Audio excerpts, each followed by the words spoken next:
Magandang araw sa inyo mga idol. Kumusta po kayo dyan? Welcome back dito sa channel. So ngayon makikita nyo dito, dito yung ating biogas. So nakalubog yung drum natin ngayon. So ibig sabihin nito, wala nang naubos na yung laman niya. So yun dito sa akin, yung ginagawa ko sa ganitong style ko dito, mano-mano ko itong nilalagyan ng laman ng biogas para gagamitin doon sa pagluluto. So kung maubos na siya yung laman, kasi naka-close naman yung galing sa digester, pag maubos na sa gamit natin pagluluto, ganito yung nangyayari, lumulubog na yung ating drum. So dito sa akin, inaangat na namin itong drum ulit para may magamit na naman sa pagluluto. So pag-angat namin dito, nagba-vacuum yan doon sa ating digester, hinihigop niya doon yung gas, yung biogas papunta dito sa storage drum natin. So ito, meron ko ditong chin block. Yan, makita nyo sa taas. So ito, kinakabit ko lang dito.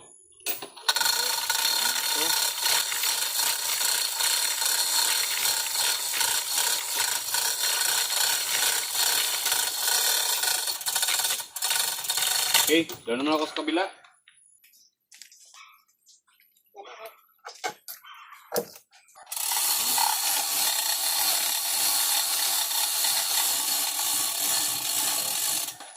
Dito, ang ginagawa ko, mapansin nyo dito, makita nyo, tingnan nyo dito.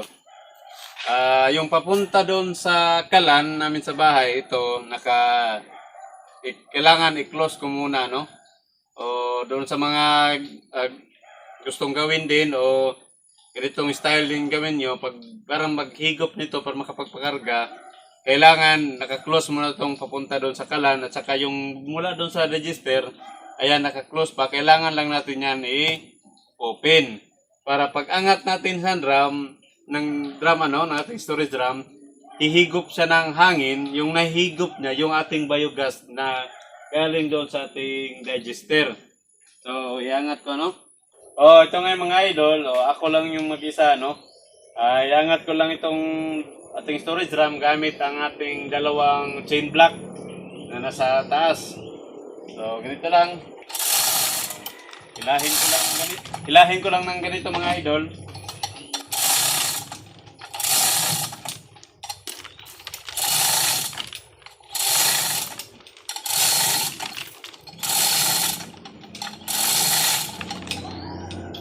Yan. Sa ganitong paraan mga idol, kasi may tubig siya, no? Makita nyo sa mga nakaraan nating upload ng video tungkol dito sa biogas. So sa mabanggitan nito, kasi may tubig siya, pag angat niya, yung bigat niya at saka yung tubig sa ilalim, gustong bumaba, kaya naghanap siya ng hangin. So ngayon, lumihigop siya doon sa ating digester, pupunta dito. So angat na naman natin.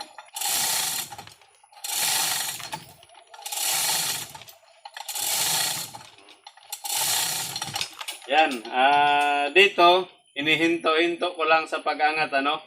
Hindi natin biglayin na iangat agad kasi mabigat ito.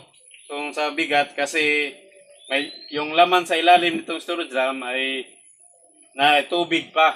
So, kailangan natin dahan-dahanin kasi papasok dito yung biogas.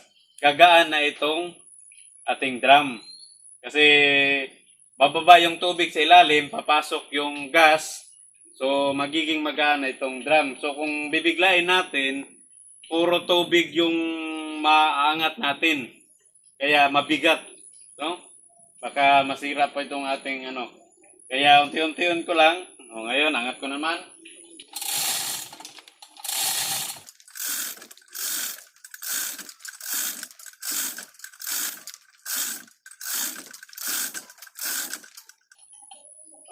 Yan. Hanggang, ito naman ako idol, no? Hanggang sa maangat talaga natin ito ng husto, itong ating drum. Saka siguraduhin nyo lang na sa pag-angat natin, hindi yung pinakadulo nitong drum, hindi lalagpas doon sa level ng tubig. Kasi pag lalampas yan sa level ng tubig, yung hangin na dito sa labas ang papasok. hindi na gas na galing doon. So kailangan hindi lalampas sa level ng tubig na nandito dito sa ating storage drum na nilagay sa gilid. Ayan, angat ko na naman.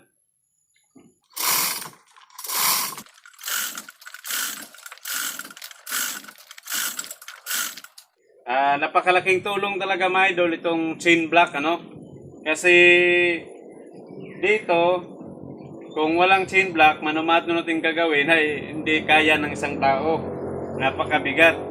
Pero sa pamamagitan ng mga chain block nagiging magaan na lang siya na pwede nang gawin ng kahit isang tao. Yan.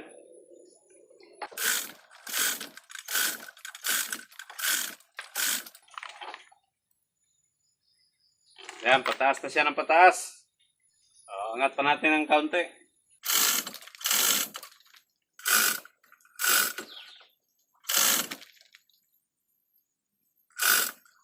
Ayan mga idol.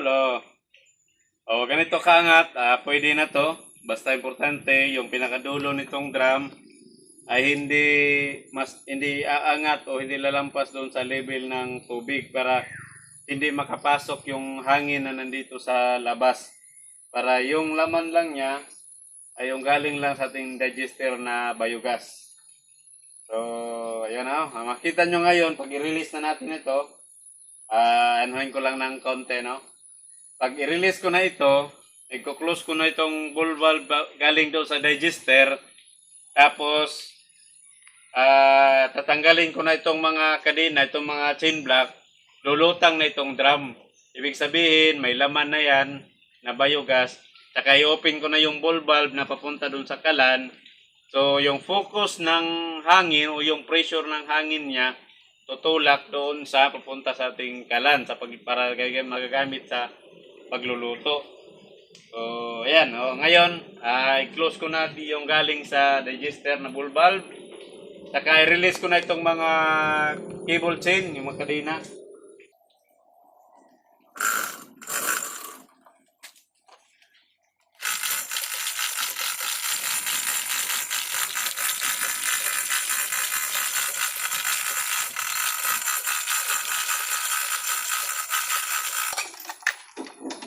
Ito na mga idol, tinanggal ko na, So, ayan, lumutang na siya. Kahit tinanggal na natin kasi nga, mayroon na siyang gas sa loob. O mayroon na siyang, sa science pa, siyempre may hangin na sa loob. Kaya hindi na siya bumababa. Lumulutang siya. Saka yung hangin na nasa loob ay biogas na, yung galing sa ating digester. Okay? Ito yung gagamitin natin sa pagluluto. Ibaba ko naman doon sa kabila.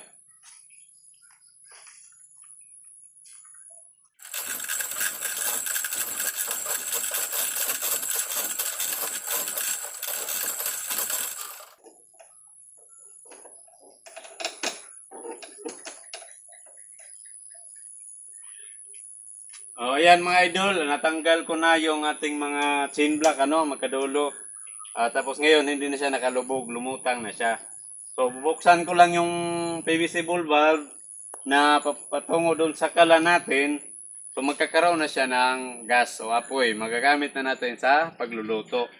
So, dito sa akin mga idol, mano-mano lang to. Sa ibang gumagawa din ng biogas ay hindi na kailangan ginaganito kasi mula pa lang sa digester, napakalakas na ng pressure patungo sa kanilang storage drum o patungo doon sa pagluluto na gagamitin nila.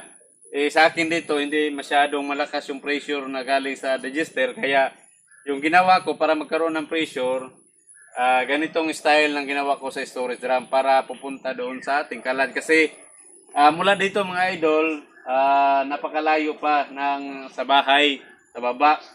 Siguro nasa mga mga 50 meters pa mula dito. So, ito, kaya na niyang itulak doon yung gas, yung biogas na galing dito kasi nga may pressure na ito. Yung bigat ng drum niya, gusto niyang bumaba, yung pumipigil lang ay yung hangin sa loob. So, pag may mabuksan na doon, siyempre lalabas yung hangin, itutulak doon nitong ating mga drum, saka lalabas na doon. yung gas, okay? O, ayan mga idol, sana may natutunan kayo, no? Kung may mga katanungan kayo, please comment below. Ayan, maraming salamat sa inyo mga idol. God bless. DJ.